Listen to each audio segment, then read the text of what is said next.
Om Swastiastu. Om Swastiastu, Drobimu. Ya, yang kedatangan yang nyama-nyama yang biasa berkumpul lagi. Ada senior yang udah lombok, sasa. Yang udah cakre. Niki taman saya masih rauh kulit Karangasem Bon Dalam. Oh salah, Leleng Bon Dalam. Oh yang Karangasem. Dengar. Iya, patut. Ujang ada cerita. Kita diskusi nih cerita napi ini. Ini mau menanyakan masalah reinkarnasi. Napi niku reinkarnasi. Reinkarnasi. Apa sejatinya niku? Reinkarnasi. Ini yang mau coba mengupas tentang reinkarnasi. Nah, karena saya boleh bagan beginilah. Reinkarnasi adalah kehidupan manusia yang dulu pernah hidup dan kembali hidup di kehidupan yang sekarang ini. Entah itu manusia dia pernah hidup bernama A, B, C atau D. Tahun berapa, di zaman apa dia pernah hidup. Ini yang saya tahu tentang reinkarnasi. Artinya reinkarnasi itu ada dan terjadi. Tetapi banyak agama lain, agama A dan B atau C, itu tidak percaya reinkarnasi. Reinkarnasi tidak dipercaya.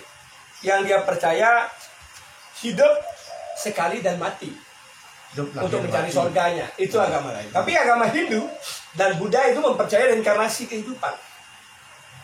Saya membedah reinkarnasi itu. Dan saya coba mencari tahu tentang reinkarnasi. Ternyata reinkarnasi itu ada. Tetapi benarkah seperti orang bilang, ketika anak Bali pasti ditanyakan ke Mas Lipis, oh ini ada limites nak pakaknya nih ulasan ya. Ulasan pakaknya yang itu nih kumpinnya itu. Itu bahasa di masyarakat. Ampun dulu, dengan pakai nih. Apakah setiap orang di Bali reinkarnasi akan jadi manusia napitan? Ini minum dulu.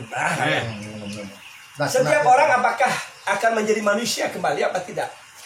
Ini sebelum saya kupas ini udah pertanyaan dalam. Tapi yang kupas ini dulu, reinkarnasi. Jadi sebenarnya reinkarnasi itu ada yang pertama. Dan semua agama mengalami reinkarnasi. Ketika ada agama A dan B atau C itu tidak mengakui dan tidak mempercayai reinkarnasi, saya akan balik bertanya begini.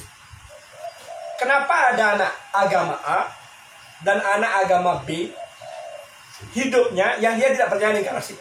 Yang satu hidupnya menderita, baru lahir ibu bapaknya cerai, dia tinggal sama neneknya. Atau baru lahir ibu bapaknya meninggal kecelakaan, dia tinggal sebatang kara. Sampai ada yang ibu bapaknya miskin, dia harus hidup di bawah kolong jembatan.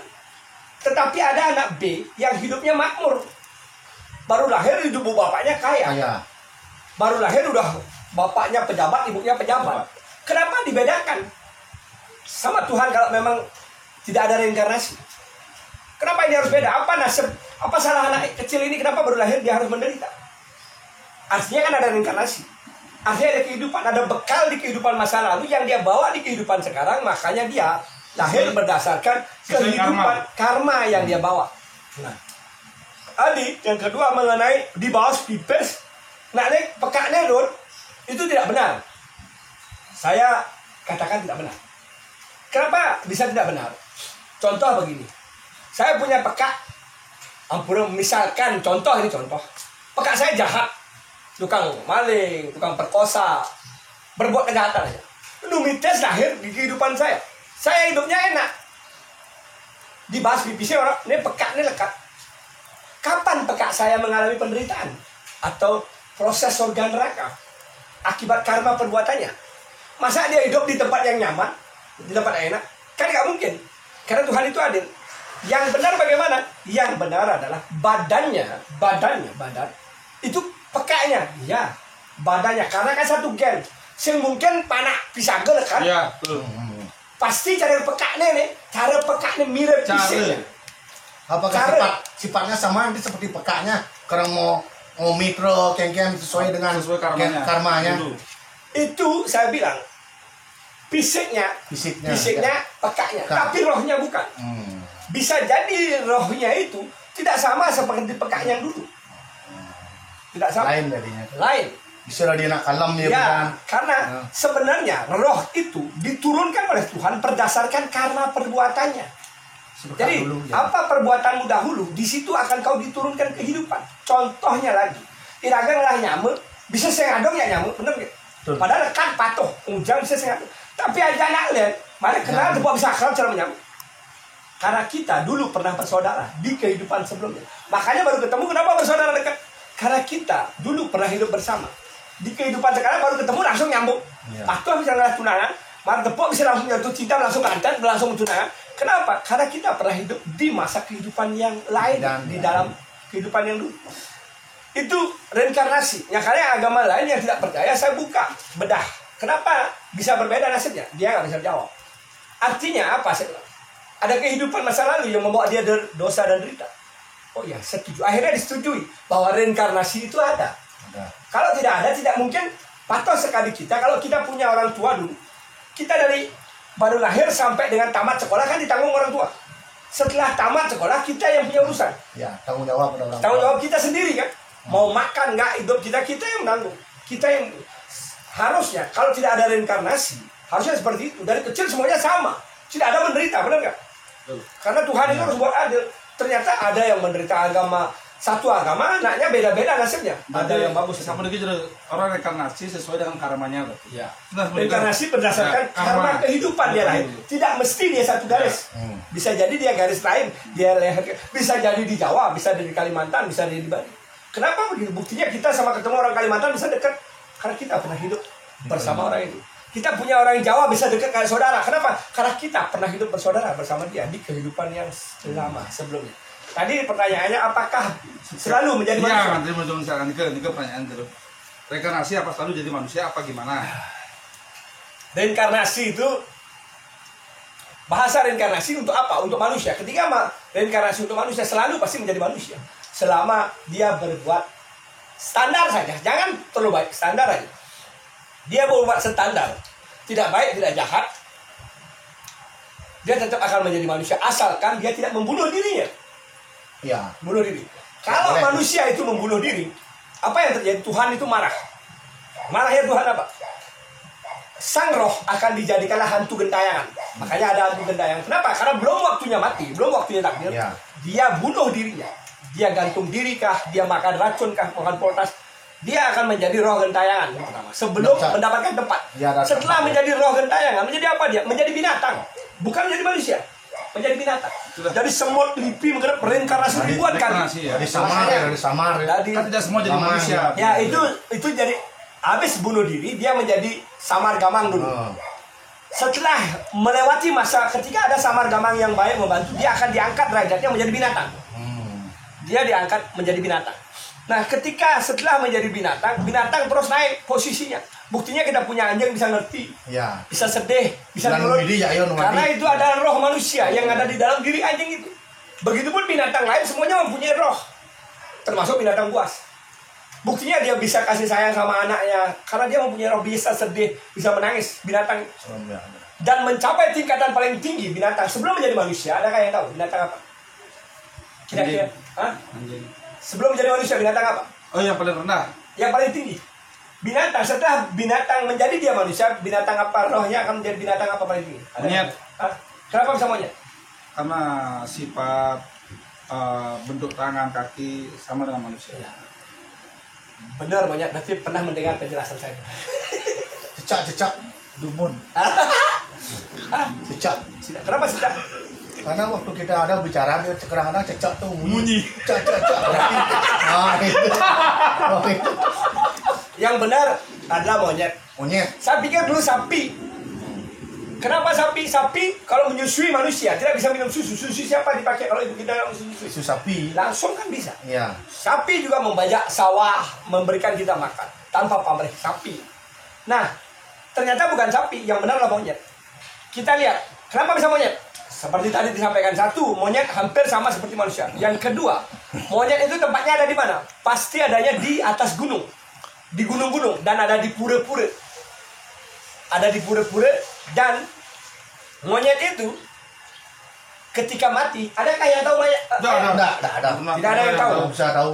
Mayat monyet itu tidak ada yang tahu. Dan matinya apa? Matinya dia moksa, dia itulah menjadi manusia. Makanya ada di cerita Ramayana, ada Hanuman yang bisa bicara sama para dewa dan membantu para dewa. Itu tentang reinkarnasi. Jadi reinkarnasi karena kan manusia tidak Manusia mempercayai. menjadi monyet. Percayalah, reinkarnasi kehidupan agama apapun itu ada proses reinkarnasi kehidupan.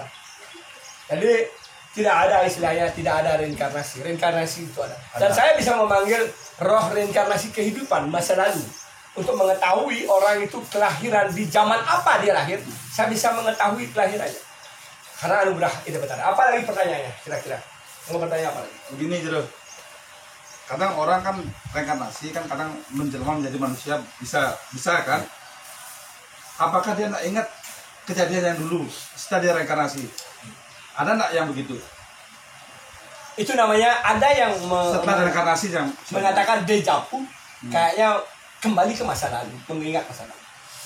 Sekarang Tuhan tidak memberikan kelebihan itu. Dulu zaman dahulu kala banyak orang yang ingat apa yang telah terjadi di kehidupan dia sebelumnya.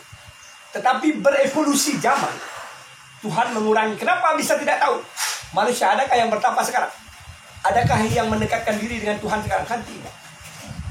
Sehingga tidak mengetahui kehidupan masa lalunya.